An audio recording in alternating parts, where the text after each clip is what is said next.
Eu dei esse tempo para você encontrar livro de Êxodo, capítulo de número 2. Você que encontrou, diga: eu achei, pastor Jonathan. Verso de número 11, assim está escrito na palavra de Deus. E aconteceu naqueles dias, quando Moisés havia crescido, que ele saiu a seus irmãos e viu as suas cargas. E ele viu um egípcio ferir um hebreu, um dos seus irmãos, e olhou para um lado e para o outro. E quando viu que não havia nenhum homem, matou o egípcio e o escondeu na areia. E quando saiu no segundo dia, eis que 2 homens dos hebreus estavam contendendo. E ele disse ao que fazia injustiça: por que feres a teu companheiro? E ele disse: quem te fez por príncipe e juiz sobre nós? Intenta nos matar como mataste o egípcio. E Moisés temeu e disse: certamente este negócio já foi descoberto. Amém, igreja? Tome seu assento em nome de Jesus. E eu peço toda a sua atenção agora, pois o Espírito Santo me deu uma missão que é pesada em meus ombros. Vou liberar uma palavra inspirada pela pessoa do Espírito Santo.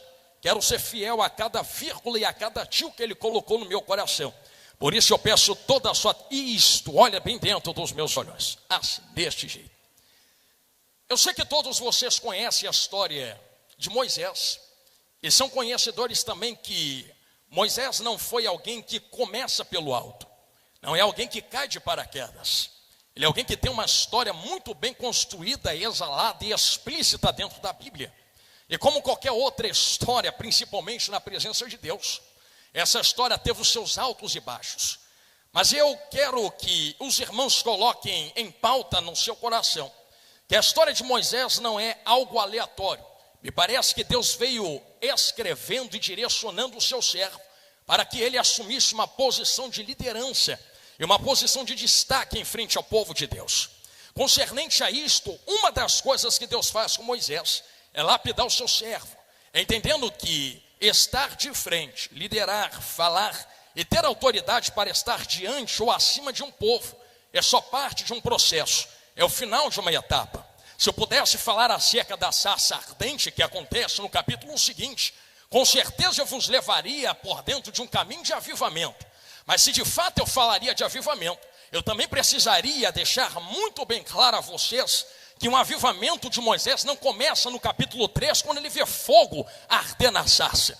Começa no capítulo 2, quando Deus o pede justificação e de tudo aquilo que acontece com Moisés. Porque a vida de Moisés poderia ser dividida em 3 etapas. Ele passa uma parte dentro do Egito, ele passa outra parte da sua vida dentro de Midian, cuidando de ovelhas, e a terceira parte da sua vida ele passa na frente de Israel, dentro de um deserto, liderando esse povo. Então é alguém que tem a sua vida dividida em 3 partes. Mas à frente no Novo Testamento você conhece que Moisés viveu por 120 anos. E não seria nenhum exagero nós dividirmos esses 120 anos da vida de Moisés em 3 etapas. E procurando alguns indícios dentro da vida e da caminhada de Moisés, nós encontramos um elemento em comum. E se a Bíblia me dá e gosta de usar, não sou eu quem vou tirar. Um elemento que marca cada etapa da vida do servo de Deus. Me parece que ele começa perto de águas, depois ele arreia e é chamado perto de águas, e inicia uma nova etapa do seu ministério novamente perto de águas. Ele nasce e já é colocado sobre águas, sobre os rios, pela sua mãe. E ali ele tem um livramento muito grande, por causa de um decreto de morte que havia naquela terra. Então Moisés inicia a sua vida e a sua jornada em águas, inicia em águas de rios. Só que em dado momento, no meio da caminhada, ele vai afunilar. E por causa do que acontece nos versos a qual nós lemos, me parece que a caminhada de Moisés afunila, estabiliza e estagna e arreia para o lado de baixo. Quando Moisés é chamado por Deus, ele está junto a um poço de águas. Então repare que começa no rio, desce para um poço. E quando ele inicia uma nova etapa, ele começa uma nova etapa abrindo o Mar Vermelho. Então eu peço que você sustente a sua atenção, porque são 3 viés. Ele começa em um rio, afunila e arreia para um poço, e novamente é levantado para estar diante de um mar e o mar se abrir. Parece-me que se pudéssemos nivelar isto que está acontecendo, rios são locais de muitas águas, Poços são lugar de poucas águas, e mares são lugar de águas extensas. Então olha para o pastor Jonathan Carlos. Moisés começa o seu ministério aqui, peca e arreia para cá, depois santifica e sobe para cá. Eu repito para que você olhe para a minha mão, e como eu estou fazendo esse sinal, começa aqui, arreia para cá, e depois é exaltado acima de onde ele travou.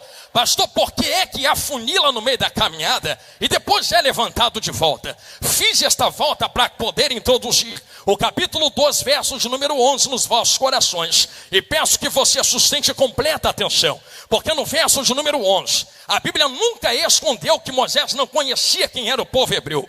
Se você quiser acompanhar na sua Bíblia enquanto nós aquecemos os motores, você vai ver que no verso 11 está escrito: Moisés, já crescido, saiu a seus irmãos. Então ele sabia quem estava indo, conhecia quem estava falando, sabia quem estava defendendo. Moisés sabia quem era o povo hebreu e conhecia já nessa etapa, nesse momento, que vinha dos hebreus, seus irmãos. E exatamente nesse momento, ele vê um egípcio batendo, vê um egípcio açoitando, vê um egípcio ferindo um hebreu. E me parece que quando ele vê um egípcio ferindo o hebreu, o sangue sobe a cabeça, o seu coração se afunila. Ele vai para cima do egípcio, mata o egípcio. E enquanto você coloca estas palavras que eu digo no seu coração, o problema não foi só Moisés matar um egípcio. O problema foi o que acontece daqui em diante. Até onde eu sei, não é segredo para ninguém. Foi liberado a Moisés mais à frente algumas leis. E dentro destas leis está: não matarás. Diante de Deus, matar é pecado. E o que Moisés está fazendo aqui não é só assassinato, é o matar de arrancar a vida sem ter o direito de arrancar a vida. Em outras palavras, numa teologia básica, minhas irmãs, de fato Moisés peca. Só que o problema não é ele pecar na etapa da história. O problema é o que ele faz com o fruto do seu pecado. Porque quando ele peca e mata, surge um corpo. O que é que eu faço com esse cadáver agora? O que é que eu faço com esse corpo agora? O que é que eu faço com o fruto desse pecado agora? Já sei.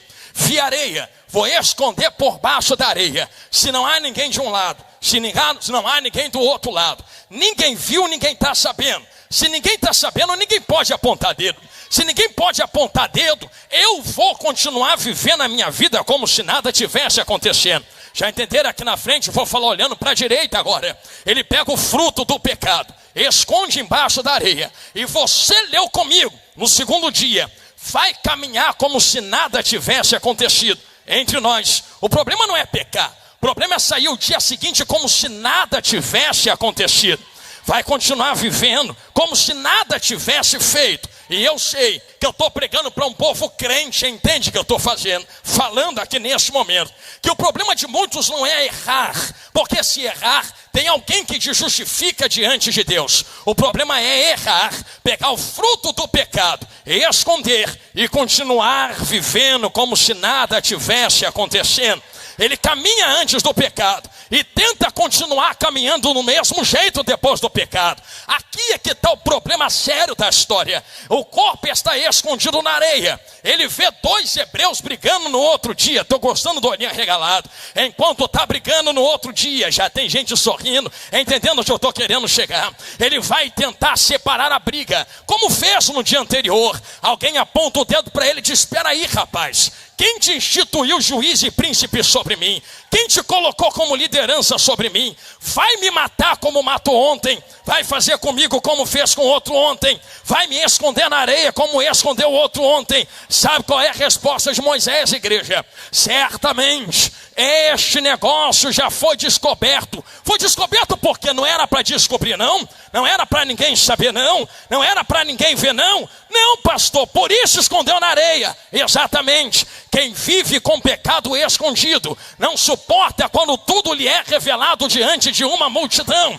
Por isso Moisés faz o que faz no final do verso. Eu vou tentar contextualizar para quem está dando glória aqui na frente. Se tu continuar lendo, é mais ou menos Moisés fazendo desse jeito assim. O negócio foi descoberto, Eu poderia ser macho o suficiente para pisar o pé no chão, assumir o que eu fiz e falar: fiz mesmo, pequei mesmo, mas ainda sou macho, ainda sou mulher de Deus, vou me consertar diante de todos. Mas não é isso que ele faz. Ele mete a mão na mala e diz: se o negócio está aqui, eu vou me esconder dentro de Midian. Eu sei que tu não conhece gente assim não. Eu acho que é só fora da nossa cidade, de gente que quando a granada explode, passa a mão na carteirinha e deu meu tempo nesta igreja, deu meu tempo nesse ministério, deu meu tempo nessa chamada. Não é que o tempo acabou, é que o negócio certamente foi descoberto. Só porque alguém deu glória ali, vou falar olhando para a esquerda. Não é que o tempo determinou, é que o negócio certamente foi descoberto. Passa a mão na mala e vai embora. Eu sei que vai ficar difícil de dar glória com o que eu vou falar, mas se quiser reclamar, vai reclamar com quem mandou eu escrever e falar está aqui que eu estou pregando. Eu sou só o garçom para vocês hoje. Se quiser, reclama com o chefe da cozinha se a comida não estiver boa, e eu peço para ele te procurar até o final da madrugada, porque assim diz o chefe da cozinha que faz a comida na minha boca. Como é que Moisés esconde o pecado na areia, e se está escondido, ninguém viu, não tinha ninguém em volta, tu leu comigo, ninguém bateu o olho, se ninguém estava perto, se ninguém viu, se o negócio está escondido, como é que descobriram? Eu vou falar rasgado a quem tem boca para dar glória. É que dá até para esconder corpo na areia, porque dá para esconder fruto na aparência. E olha aqui, bate o olho aqui em mim. Dá para esconder na areia, dá para esconder na areia, dá para esconder na areia, dá para esconder na areia, dá para esconder na areia, dá para esconder na areia. Dá para esconder na areia, está escondido por baixo da areia, tem algo tampando o pecado por baixo. Só que eu sei que eu estou falando para um povo crente, até dá para esconder corpo na areia, só que até onde eu sei, corpo morto apodrece, sim ou não? E tudo que apodrece fede, sim ou não? Até dá para esconder, quero ver tapar nariz de todo mundo dentro do recinto. Senti Jesus falar na minha boca. Até dá para meter um terno, uma gravata, um vestido, uma saia, carregar a Bíblia, fazer chapinha, botar perfume. Quero ver tapar nariz de todo mundo que está dando glória para Deus. Tu sabe que tem gente que se esconde atrás de aparência, mas a glória não é mais a mesma, a graça não é mais a mesma. Lembra de quando cantava, pregava, abria a boca, dava glória e Deus manifestava? Hoje está fazendo a mesma coisa e tu diz, até está escondido na areia, mas tem algo cheirando mal debaixo desta areia.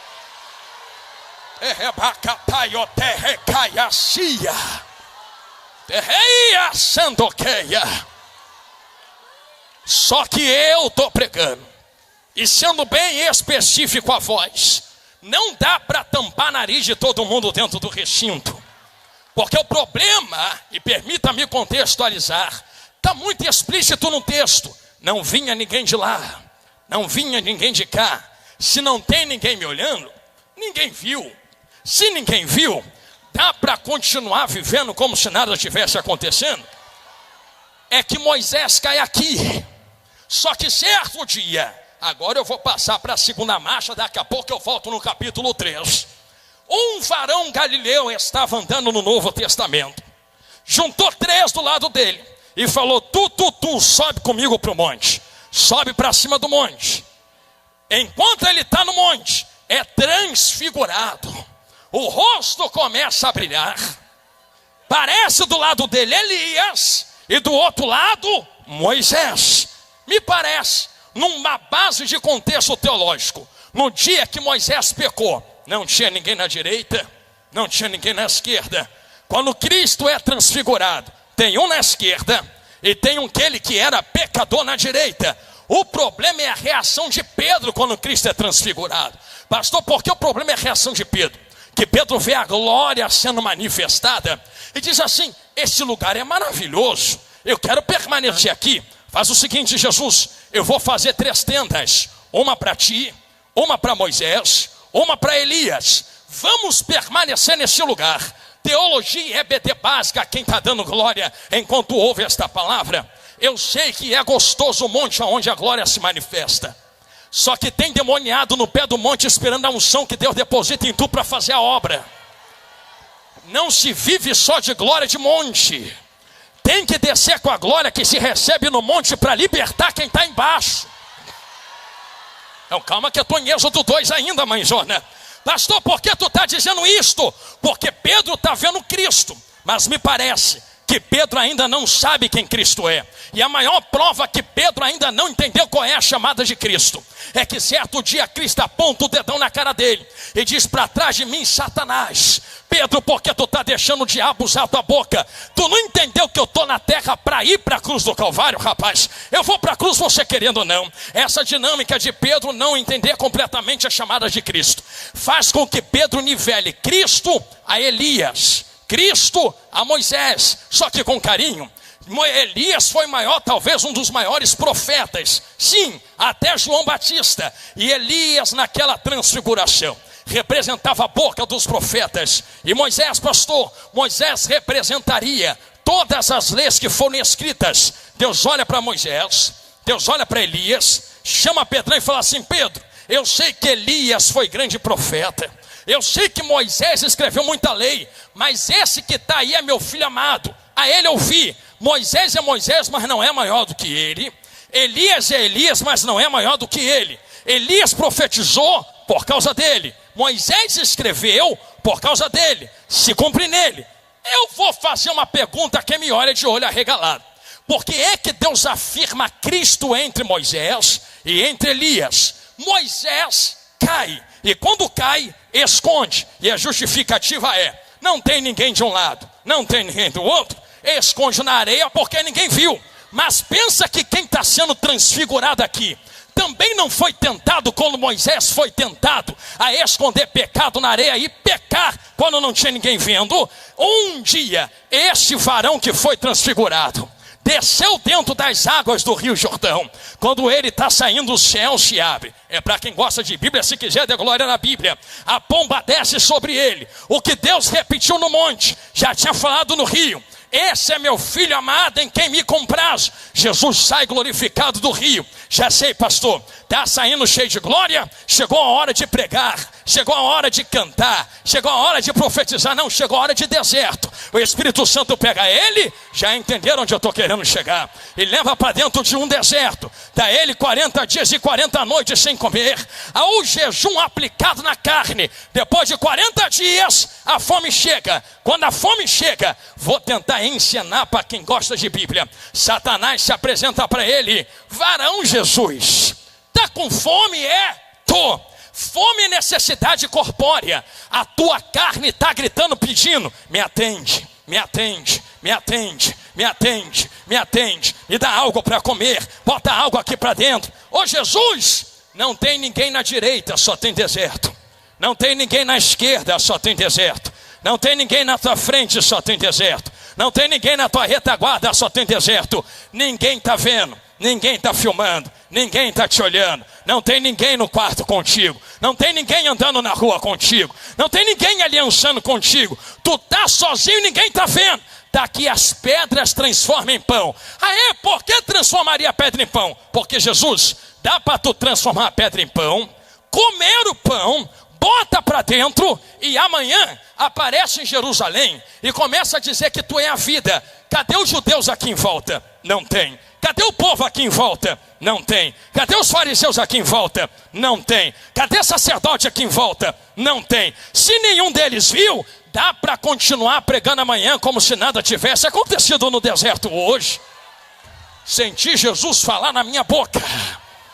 Jesus olha para o capeta que é ruim e é verdade. Tem ninguém perto de mim não, mas tem um sentado no trono que me olha aqui embaixo. É o seguinte, capeta: comer pão não é pecado, porque eu comi pão antes de vir para cá com a minha vaza. O pecado não é alimentar a carne. Ih, Jesus, vai ter gente que vai entender falando para a direita. Vou usar o contexto do meu casamento.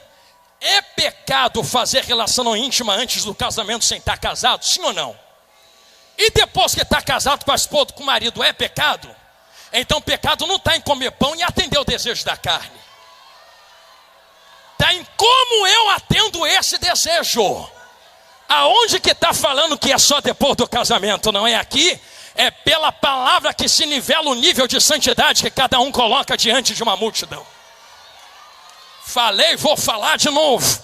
É a palavra que nivela a santidade de cada um diante de Deus. O pecado não está em comer pão. O pecado está quem está dando a pedra para transformar em pão.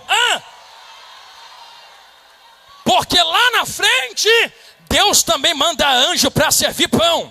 Então Satanás pode servir, mas Deus também serve. Qual é a escolha que vai alimentar a tua carne? Quem está na glória ou o capeta que se levanta contra ti? Porque todos têm poder para transformar a pedra em pão. Alguém vai dar glória lá na galeria, quer ver? Mas Jesus pega o dedo, aponta no meio do narigão do diabo e realmente, capeta, se eu pegasse o poder que Deus me deu e transformasse pedra em pão, ninguém ia ficar sabendo. Só que nem só de pão viverá o homem. Ih, vocês são de EBD, hein? Vou pegar minha Bíblia para fazer isso aqui. Nem só de pão, por quê, Jesus? Porque pão alimenta está aqui. Mas nem só de alimentar está aqui vai viver o homem. Vou começar. Nem só de atender desejo de estar aqui vai viver o homem. Porque é que estamos em uma das gerações mais vazias da época. Como nunca existiu. Porque é uma geração que vive para atender desejo disto aqui. Disto aqui.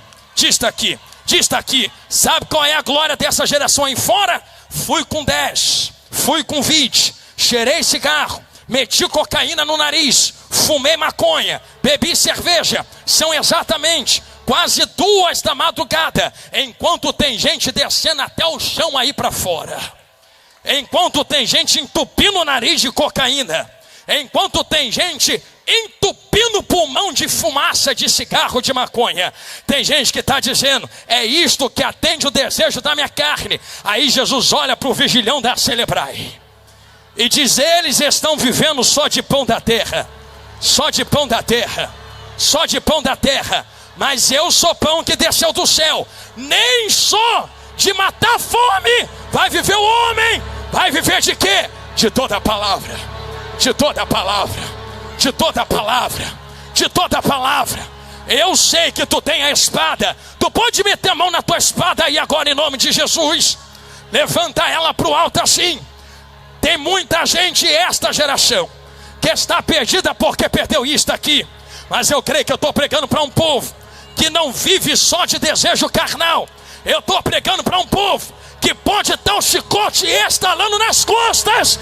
Ainda tem palavra, ainda tem espada, ainda tem pão do céu, ainda tem direcionamento.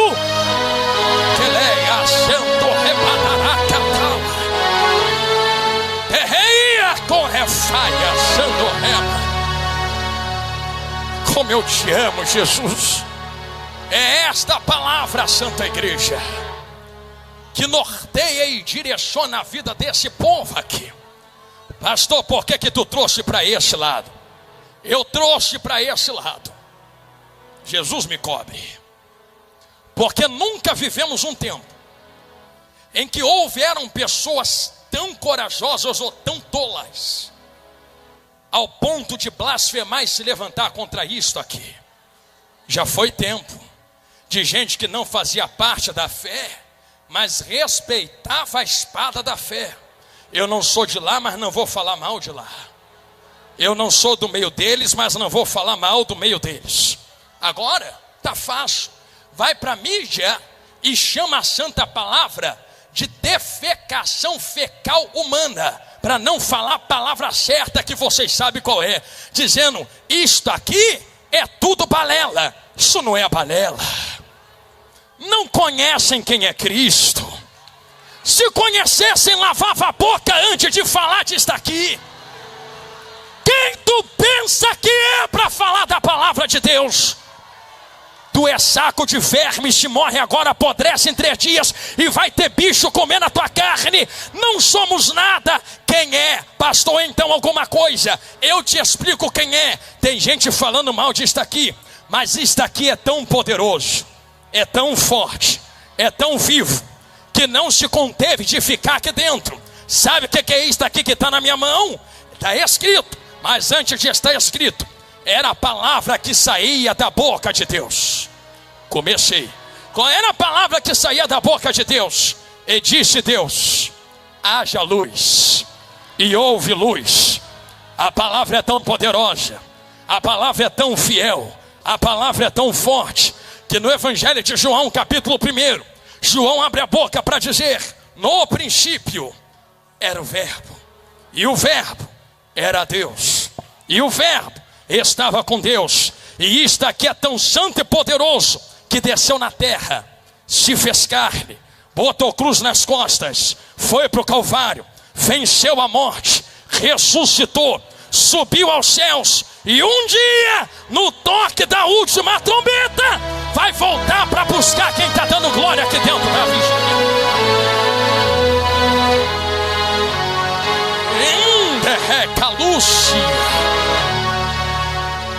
Ai, Jesus, lá vai. Eles estão tão corajosos, que começaram a misturar as fés. Um dia eu estou com Deus, outro dia eu estou com outros deuses. Se quiser fazer, faça. Só aceita as consequências do que está plantando. E quem é inteligente está acompanhando, sabe do que eu estou falando aqui agora. Se quiser misturar, misture. Se quiser comer tudo junto, coma.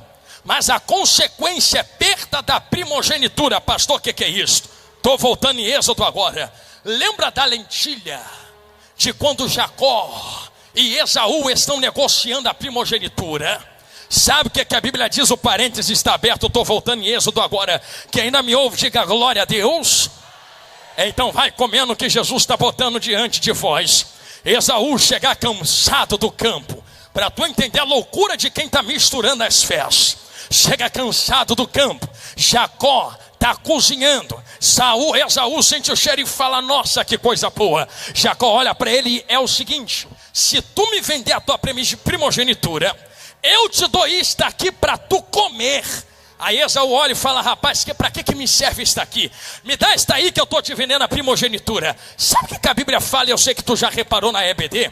Jacó coloca o que ele cozinhou e dá pão também para Esaú. A pergunta que eu faço é: por que não ofereceu pão antes? Por que só está dando pão depois que a primogenitura já faliu? Com carinho, lentilha ele está cozinhando. Me mostra na Bíblia ele fazendo pão. Se não foi ele que fez.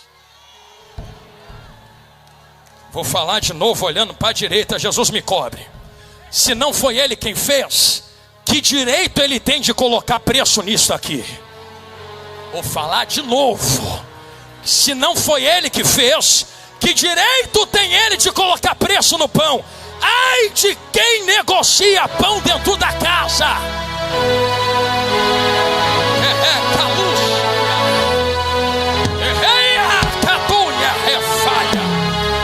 Ai de quem coloca preço. Ai de quem está vendendo pão.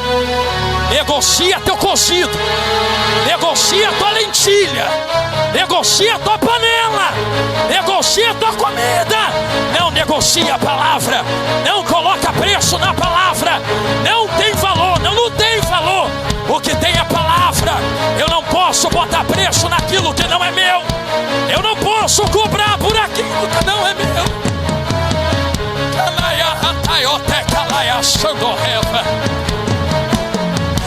Canaioteia, Santuguiteia, Tuia Racaioteia, Tuia Racaicoté. Entrou uma graça aqui dentro da quadra da Grande Rio. Eu lhe convido a levantar a mão pro alto. Vai chegar o tempo e já chegou, que Deus vai limpar os altares do Brasil. Não vai ficar um que coloca preço no pão. O pão não é meu. O pão é o pão vivo que desceu do céu. Eu não tenho direito de botar preço em pão.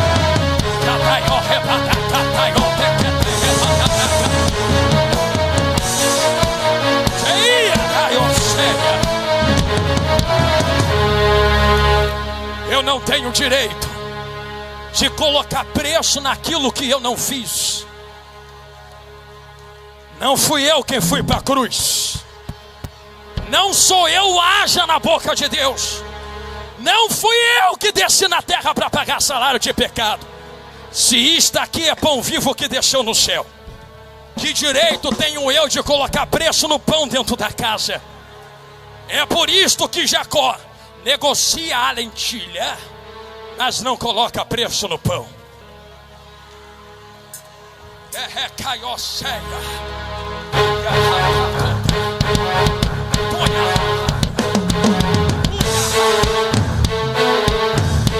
Não tem preço, não tem preço, não tem preço, não tem preço, não tem preço, não tem preço, não tem preço, não tem preço, não tem preço, não tem preço, não tem preço, não tem preço, não tem preço, não tem preço.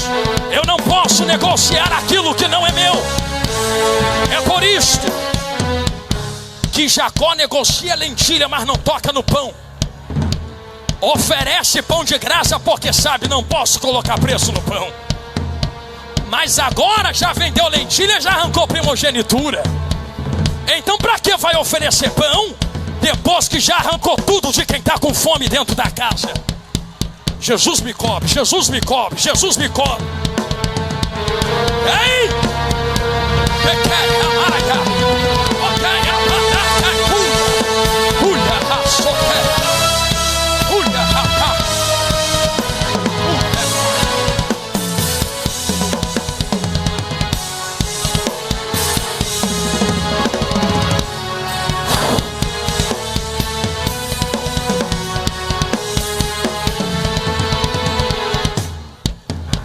Negocia a primogenitura.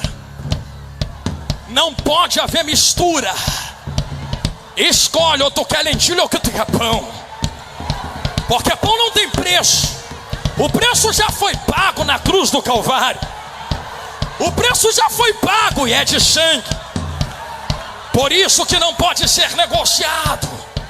E se não pode ser negociado, preciso ser direto e incisivo agora. Moisés foge de onde está. Meu Deus. Vai cuidar de ovelha como se nada tivesse acontecido. Ai, Jesus. Como é que vai cuidar de ovelha com pecado escondido do Egito? Que negócio é esse de meter mão sobre outras vidas? Com a vida toda torta, mas vai ter um encontro de Jeová na sarça ardente. Ah, vai! Ah, vai! Quem está orando por mim, me cobre agora de oração. Porque um dia Moisés sai correndo. Ele vê uma sarça ardendo no fogo, mas não se consome. Ele olha para a sarça e me virarei para lá para ver este negócio. Eu estou terminando agora. Enquanto ele está vendo, o anjo do Senhor lhe aparece. Sabe quem é o anjo do Senhor? Não é Miguel, não é Gabriel, não é. Miguel é um anjo, Gabriel é um anjo. Quando a Bíblia fala o anjo, é maior que Miguel, é maior que Gabriel. Estou terminando agora. O anjo do Senhor é cristofania, é Cristo no Antigo Testamento. Você pode ver que quando é Miguel, Gabriel, qualquer anjo, eles falam assim, que o Senhor te repreenda. Quando é o anjo, ele fala assim, eu levo, eu faço, eu coloco, eu insiro, eu destruo, eu abato. O anjo é Cristo. Olha o que Moisés está vendo. Está vendo o anjo, o anjo, o anjo, o anjo. Ele está olhando, se aproximando daquele mistério. Enquanto o anjo está falando, quando ele vai doer, mas vai curar, ele mete o pezão lá dentro, a voz muda. Até o momento que ele pisa, é o anjo. E o anjo que é Cristo é convidativo.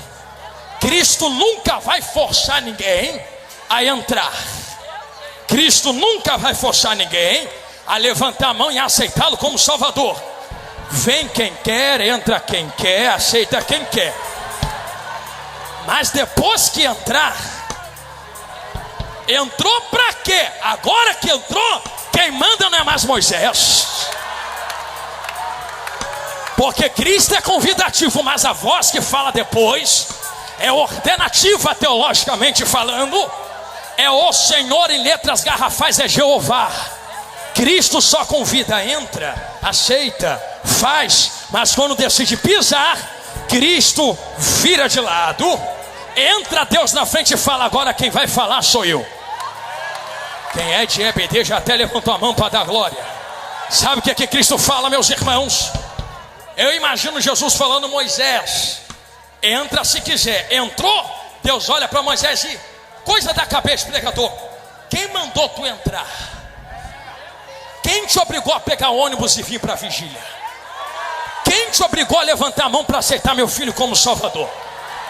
Quem botou arma na tua cabeça para tu seguir a fé?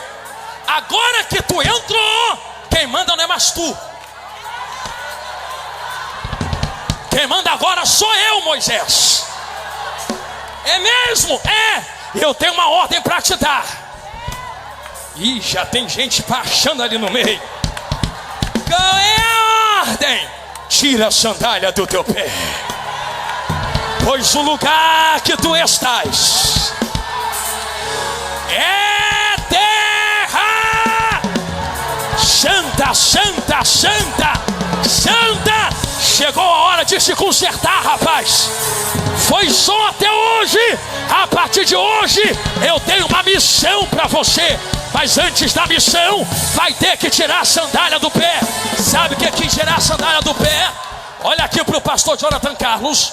Me permite, não me tenha por desobediência ou por bagunceiro no altar de Deus. Tirar a sandália do pé, isto aqui, ó, me permite tirar o sapato para mostrar aos irmãos.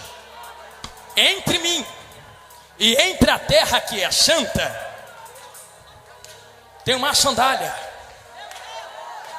Então do que adianta eu estar no ambiente santo se eu não toco a terra santa?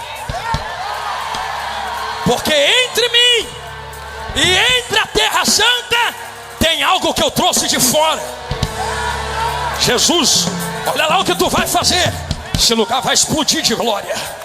A ordem de Deus é: eu não estou pedindo, entrou porque quis.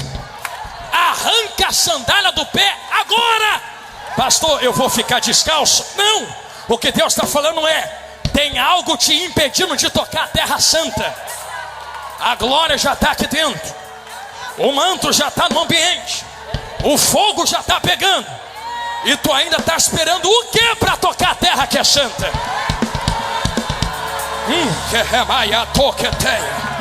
Eu não te pedi isto até agora, mas vou pedir. Tu pode segurar a mão de quem está do teu lado aí? Pastor, não gosto de pegar nas mãos não, estou terminando agora. Então vai reclamar com Paulo quando tu chegar nos céus, porque foi ele quem disse: Timóteo, desperta o dom que está em ti, que tu só recebeu depois que eu impus a minha mão na tua cabeça e te toquei. Te toquei, tu recebeu. Te toquei, tu recebeu. Te toquei, tu recebeu. Quando a gente toca, recebe alguma coisa. Recebe o quê? Já tem coluna de fogo descendo dentro do ambiente. Um terremoto de glória vai começar em 10 segundos. Um relampeio de poder vai tomar conta da quadra. Aonde houver um crente pentecostal que queira ser renovado para a missão que Deus lhe deu, eu te dou 10 segundos para tu abrir a boca e começar a glorificar agora. Eu vou contar para te ajudar. 10, 9, 8, 7, 6, 5, 4.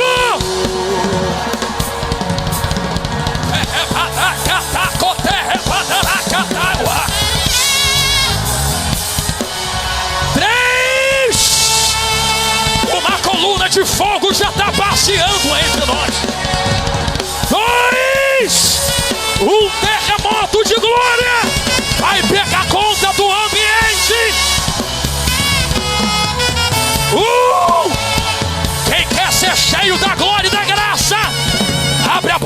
glória agora. Quem tem a glória para dar para Deus, eu lhe convido a encher esse ambiente de adoração. Toca a terra, toca a terra, toca a terra, toca a terra, toca a terra.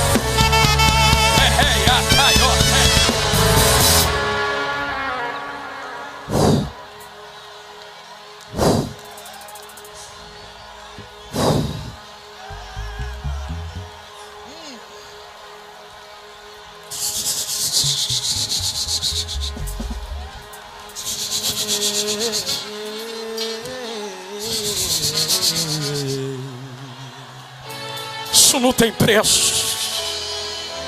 Se quiser se encher, se encha. Eu vou devolver o microfone a quem é de direito agora. Se tu pode, levante as mãos para o alto. Uma nuvem acabou de tomar conta do arraial.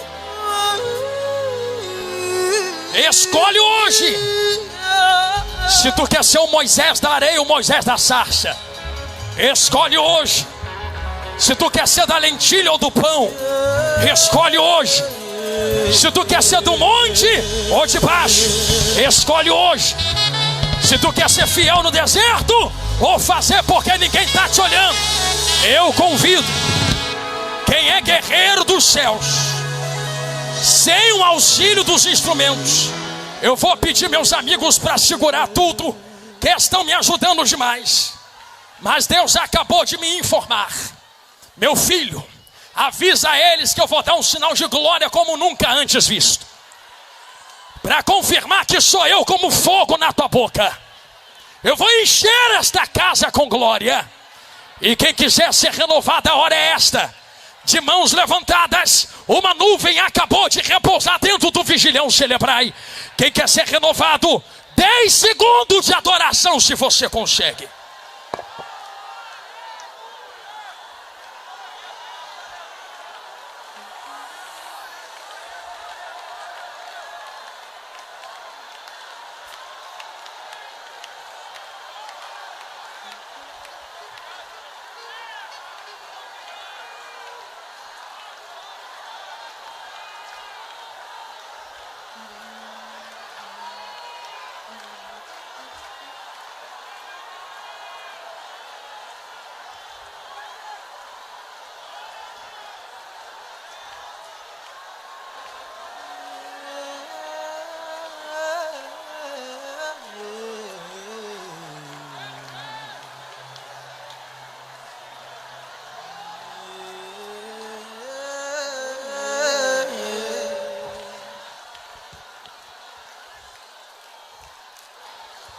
Antro que rebadaca taioseia, caluche remaia caiote reva, taiorefa yacia anugite, caiode remanhaçando reva.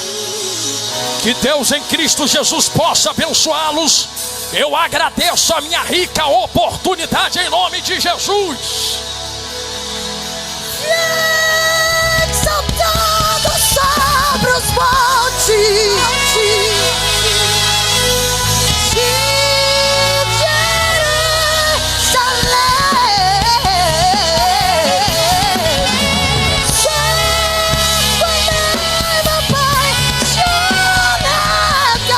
tem uma glória de Deus levando conta desta quadra.